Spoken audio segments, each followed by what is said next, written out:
रहे हैं। उसके बाद फिर क्या कह रहे हैं कि स्कूली शिक्षा मुफ्त हो, अनिवार्य हो और इसका पूरा बोझ केंद्र ले। राज्य की सरकारें इस बोझ को वहन नहीं कर सकेंगी, ये हजरत मोहानी कह रहे हैं। यूपी की असेंबली के अध्यक्ष पुरुषोत्तम दास टंडन ने न सिर्फ ये कि उर्दू की मुखालफत की थी, बल्कि संस्कृत निष्ठ हिंदी की बात की थी।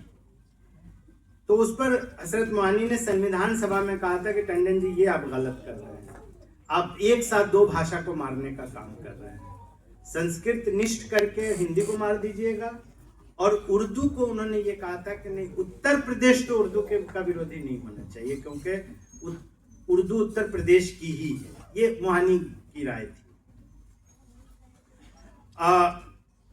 उनका नेहरू से संविधान सभा में जो डिफरेंस था वो ये था कि जमींदारी के खात्मे पर ये और रेडिकल पोजीशन ले रहे थे कि कोई कंपेंसेशन नहीं दीजिए, हर भूमिहीन को भूमि मिले, आप जमींदारी का खात्मा इस प्रकार से करें और सरकार उसको लागू इस प्रकार से करे कि हर भूमिहीन को भूमि मिले। और उसके लिए उन्होंने काफ़ी दूसरे तरह का, ये उनकी बात मानी नहीं गई, काफ़ी डिटेल्स दिए थे और कंपेंसेशन वगैरह का कह रहे थे कि नहीं, ये चूँकि ये इलिटिस्ट कॉन्स्टिट्यूएंट असेंबली है, इसलिए कॉन्स्टिट्यूशन भी इलिटिस्ट है और इसीलिए ये ज़मींदारों को कंपेंसेशन वगैरह की बातें की जा रही हैं। ये प्रो इलिटिस्ट कैरेक्टर का सबूत है ये। और ये कह रहे थे कि वो हम लोगों का के संविधान की जो भाषा है प्रीएम्बुल में, we the people of India pledge our self solemnly, ऐसे करके, तो उसमें उन्होंने कहा था कि या तो सोवरिन डेमोक्रेटिक रिपब्लिक ना कहिए, सोवरिन फेडरल रिपब्लिक कहिए। फेडरलिज्म को वो ज़्यादा वो कर रहे थे, या नहीं तो union of Indian socialist Republic कहिए। उनके जहन में यूएसएसआर था कि हर राज्य भारत का, चूँकि विविधता है इनके यहाँ एथनिक डाइवर्सिटी हमारे पास और दूसरे तरह की डाइवर्सिटीज़ हैं, लिंग्विस्टिक मेनली, तो हम हर स्टेट को रिपब्लिक के तौर पर ट्रीट करें और सेंटर जो है सिर्फ डिफेंस और फॉरेन अफेयर्स एंड कम्युनिकेशन रखे। इसलिए हम अपने देश को union of Indian socialist republics, republic plural में। और 17 अक्टूबर 1949 को उन्होंने बहुत दिलचस्प बात कही कि कश्मीर को जो स्पेशल स्टेटस दिया जा रहा है, तो इस पर मेरा न्यूट्रल स्टैंड, मतलब आप स्पेशल दीजिए या नहीं दीजिए, इस पे मेरी कोई राय नहीं। लेकिन जब आप उनको स्पेशल दे रहे हैं तो दूसरे देशी रियासतों को, बड़ौदा या जो बड़ौदा का उन्होंने खासतौर से जिक्र किया कि तो फिर उनकी क्या गलती है, फिर उनको भी दीजिए। इंसाफ का तकाजा यही है। अदरवाइज हम किसी को स्पेशल स्टेटस देने के पक्ष में या विपक्ष में हम नहीं, ना हम इसका विरोध कर रहे हैं ना समर्थन कर रहे हैं। चूंकि आप लोग दे रहे हैं किसी एक राज्य को, तो आप बड़ौदा को भी दीजिए, दूसरे देशी रियासतों को भी दीजिए। ये कॉन्स्टिट्यूएंट असेंबली के मेंबर थे, जो कमिटीज बनी थी, वो सब कमिटी, वो advisory committee on fundamental rights, minorities and tribal and excluded areas, इस कमेटी के वो खास तौर से सदस्य थे। चूंकि ये बात कानपुर में हो रही है, तो कानपुर के ताल्लुक से कुछ बात की जाए कि हजरत मोहानी का जो पॉलिटिक्स था और जिस पॉलिटिकल मोबिलाइजेशन के लिए जिस तरह के संसाधनों, सिंबल्स, रिसोर्सेज का वो इस्तेमाल करना चाहते थे या कर रहे थे, या ये कि रिलीजन को दो तरह से रिलीजन की पॉलिटिक्स होती है, एक डिवाइसिव, बांटने वाली, नफरत वाली, हिंसा वाली। तो इनका कहना था कि धर्म एक रिसोर्स है, वो पॉलिटिकल रिसोर्स का भी काम कर सकता है, तो उसको उस तरह के विभाजनकारी लोग, हिंसक लोग, नफरती लोग अगर उसके नाम पर या अपनी राजनीति कर रहे हैं, तो हमें भी रिलीजन के उसको एक ऐसा रिसोर्स बनाया जाना चाहिए जिससे हम मेल मिलाप और मिलजुल कर विकास करने वाली राजनीति के तौर पर हम रिलीजन के सिंबल का इस्तेमाल करें और इसीलिए या कोई भी किसी भी तरह की जो नाबराबरी और नाइंसाफियां हैं उसके खिलाफ लड़ने के लिए। तो हिजाज का जिक्र हमने कर दिया।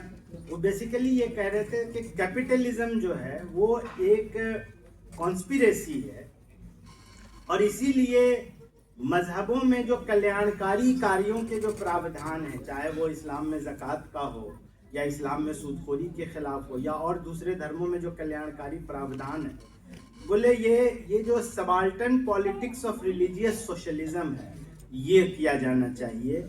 और इसको और इसीलिए खिलाफत आंदोलन के समय भी उनका ये इसी तरह का उनका स्टैंड था और वो उसी तरह से अपने पॉलिटिक्स को एक्सप्लेन कर रहे थे। 1920 की दहाई में एक और कम्युनिस्ट नेता जो मुजफ्फर अहमद है वो कलकत्ता में यही काम कर रहे थे। तो बेसिकली जो खिलाफत लीडर्स थे ये वर्किंग क्लास की कॉन्स्टिट्यूएंसी को थ्रू ट्रेड यूनियनिज्म वो रिलीजियस सिंबल के थ्रू ये मोबिलाइज कर रहे थे। तो एक किताब है नंदिनी गुप्तू की, urban poor and militant Hinduism, जो यूपी के 5 शहरों को लेकर 1920 और 1930 की दहाई में उन दशकों में क्या हो रहा था और कैसे रूरल एरिया से ग्रामीण क्षेत्रों से लोग इस शहर में आ रहे थे और उसमें इसकी पूरी डेमोग्राफी, इकोनॉमी और पॉलिटिकल आउटलुक पूरे 5 शहरों का बदल रहा था। उसमें सांप्रदायिक राजनीति भी कराई जा रही थी और उसमें जो जो जो वंचित लोग आए थे उनका उभार हो रहा था। और वो फिर जो अपर कास्ट एलीट थे रिच शहर में दोनों धर्मों में, तो वो अपने अपने धर्मों में ये जो न्यूली अपवार्डली मोबाइल क्लास जो था वो उन धर्मों में अपनी लेजिटिमेसी चाह रहा था कि अगर वो मुस्लिम है और वो अंडर क्लास है तो वो मुस्लिम के एलीट के कल्चरल प्रैक्टिसेस को अपनाकर वहाँ वैलिडेशन चाह रहा था, वैसा ही हिंदू में चाह रहा था। तो ये कानपुर में भी चल रहा था नंदिनी गुप्तू के स्टडी के हिसाब से। वो काफ़ी दिलचस्प किताब है इसलिए हमने जिक्र कर दिया। तो ये कहा जा रहा था कि वहाँ जिस तरह से सबाल्टन कम्युनल पॉलिटिक्स की जा रही है उसी तरह से सबाल्टन सेकुलर पॉलिटिक्स भी की जाए और उसके लिए पॉलिटिकल एक्टिविस्ट्स इन चीज़ों को ठीक से समझें और उसी एतबार से मोबिलाइज करें। कानपुर शहर पे ही एक और काम किया है, एक रशियन स्कॉलर हैं, ब्रिटेन में बेस्ड हैं शायद, यहाँ आती भी रहती हैं वो, कथिनका फ्रॉयस्टर। आप लोगों से कुछ लोग जानते होंगे। वो 20वीं सदी के कानपुर पर और उसके कम्युनल पॉलिटिक्स, उनकी मोटी किताब भी है। अभी फिर कुछ दिन पहले उन्होंने उनका बहुत बड़ा शोध लेख पब्लिश हुआ है। तो उन्होंने भी ये कहा है कि शायद कानपुर में चूंकि इस तरह की हिस्टोरिकल ट्रेडिशन रही है तो कम्युनल कॉन्फ्लिक्ट जितना भी हुआ हो या होता रहता हो, लेकिन दूसरे तरह का भी ट्रेडिशन मिलता है। उनके ऐसे का टाइटल ही है कुछ इस तरह का है कि वो कहीं कहीं पे लोग यूरिनल वगैरह करते हैं, दीवार पे गंदा कर देते हैं, उससे बचने के लिए टाइल लगा दिया जाता है और उस टाइल में अगर रिलीजियस सिंबल हो तो वो ज़्यादा इफेक्टिव रहता है प्रोहिबिट करने का। लेकिन अगर वही टाइल कभी टूट जाए, कोई शरारतन तोड़ दे या यूं भी टूट जाए तो फिर उसमें कम्युनल कॉन्फ्लिक्ट होने का एक डर बन जाता है। तो उसी तरह का उन्वान शीर्षक देकर के उन्होंने पूरा एक लेख लिखा 15-20 पेज का। तो उसमें उन्होंने ये दिखाया है कुछ कानपुर शहर से इंस्टेंसेस लेके कि 2-3 बार ऐसा भी हुआ है कि दंगा रोक लिया गया है।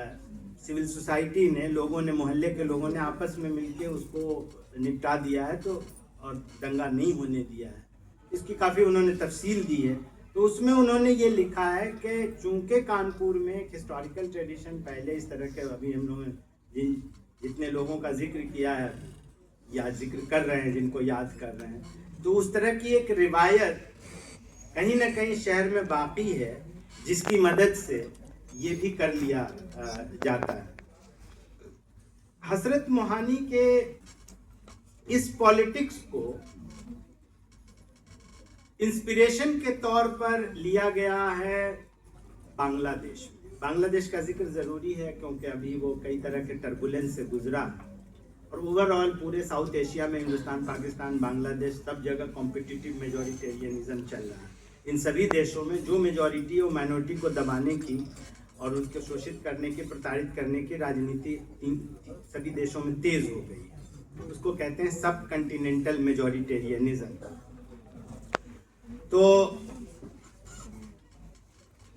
जब यूनाइटेड पाकिस्तान था, यानी बांग्लादेश बना नहीं था और पाकिस्तान का इस्लामीकरण हो रहा था तेजी से, और उसके कारण वो बंगाली एस्पिरेशन को ये लोग दबा रहे थे और उनके खिलाफ मैंने उन डिस्क्रिमिनेशन था ओवरऑल, पूरा इंस्टीट्यूशनलाइज्ड डिस्क्रिमिनेशन।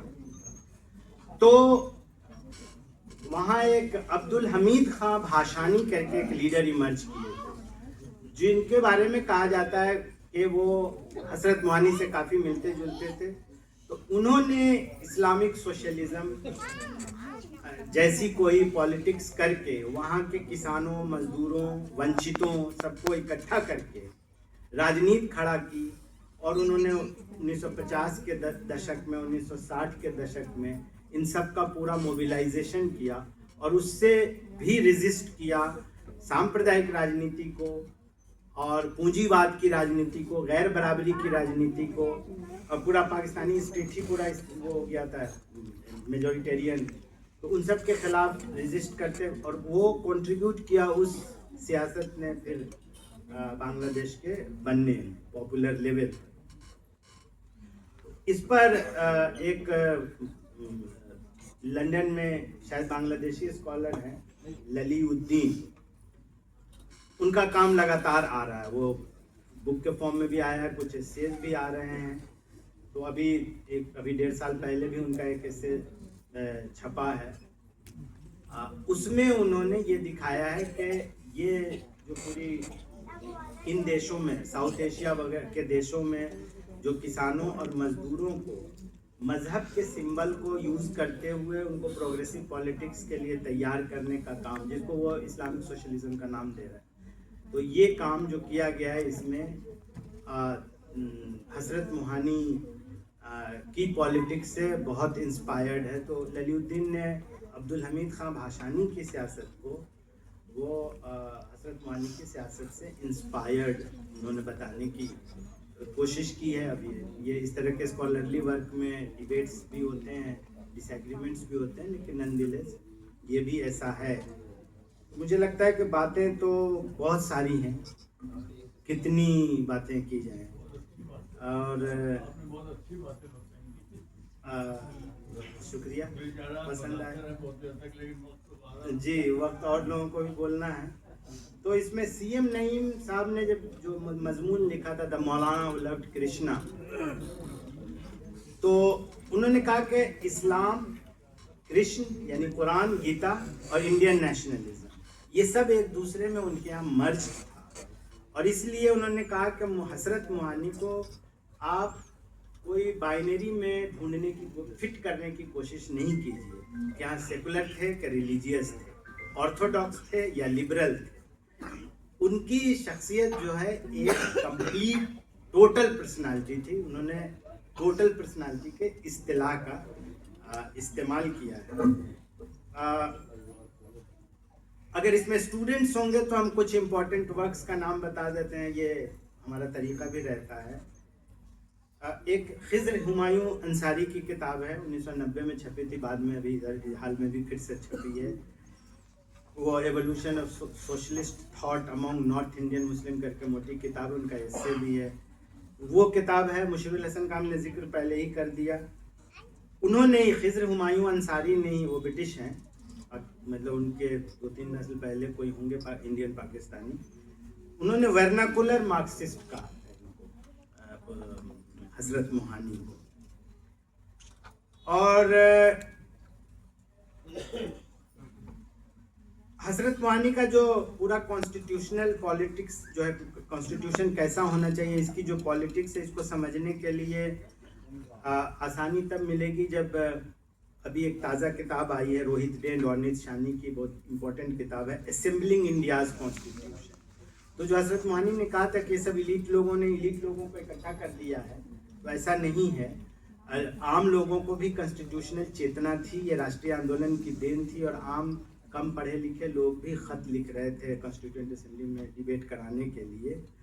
तो उसमें उन्होंने कहा कि हजरत मोहानी ने ऐसा जो भी कहा हो, लेकिन आम लोगों की जो एस्पिरेशंस थी और एक्सपेक्टेशन थी कॉन्स्टिट्यूएंट असेंबली से या कॉन्स्टिट्यूशन से, उनमें से बेशतर बातों को हजरत मोहानी रख रहे थे as the biggest dissenter within the constituent assembly debates.